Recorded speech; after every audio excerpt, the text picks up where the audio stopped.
ఏమండి, నాకు తెలిసి నాకు ఇప్పుడు 50 సంవత్సరాలండి. 10 సంవత్సరాల ముందు ఎప్పుడు కూడా మతాల మధ్య జరుగుతున్న ఘర్షణలు లేవండి. ఎంతగా చర్చిలో ఆరాధన క్రైస్తవులు చేసుకున్నారు, హైందవులు వాళ్ళ దేవాలయాల్లో పూజలు చేసుకున్నారు, ఇస్లాం సోదరులు వాళ్ళ యొక్క మసీదులో చేసుకునేవారు. ఇప్పుడు చూడండి, సోషల్ మీడియా ఇప్పితే ఒకరి మీద ఒకరికి నేరస్థాపన. చివరికి క్రికెట్ గెలిచిన ఒక ఆమె ఏదో ఇండియాని మొత్తానికి ఫైనల్ చేర్చింది అన్నందుకు జీసస్ అన్న ఒక మాట పలికింది ఆ బిడ్డ. ఎవరైనా సరే వాళ్ళు గెలిస్తే ముందు వాళ్ళు దైవాన్ని వాళ్ళు స్మరిస్తారు. అలా ఆమె క్రైస్తవురాలు అవ్వటం వలన ఆమె చెప్పింది, నాకు ప్రభు దయ ఉండటం వల్ల నేను ఇలా చేశాను, నన్ను గెలిపించాడు ప్రభు అని కృతజ్ఞతలు చెప్పుకుంది. దాన్ని కూడా ఈరోజు ఈ దేశం ఎలా మతపు రంగు పులిమిందో మీకు తెలుసు. ఎందుకంటే ఇప్పుడు సోషల్ మీడియాలో ట్రెండ్ అవుతుంది అదే. ఎందుకు ట్రోలింగ్, నువ్వు ఎందుకు ఆ దేవుడి పేరు చెప్పావు అని ట్రోలింగ్.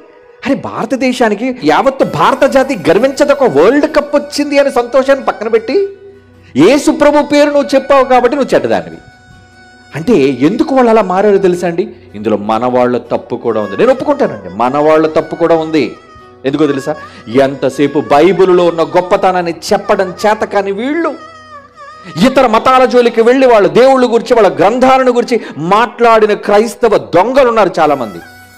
బైబిల్ అలాగే ఎవరిని నిందించమని దూషించమని. ఏమంటే యేసు ప్రభు మీ గ్రంథంలో మీకు తెలుసు కదా, బైబిల్ చదువుకున్నారు.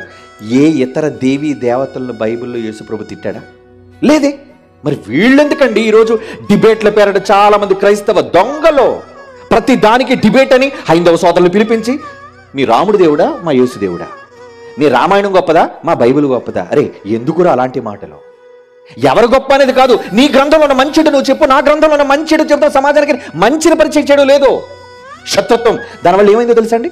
క్రైస్తవులకి హైందవులు ఇద్దరు సోదరులే కలిసిమెలిసి భారతీయులు మనమంతా వీళ్ళ మధ్య వైషమ్యాన్ని చిచ్చురగిల్చారు.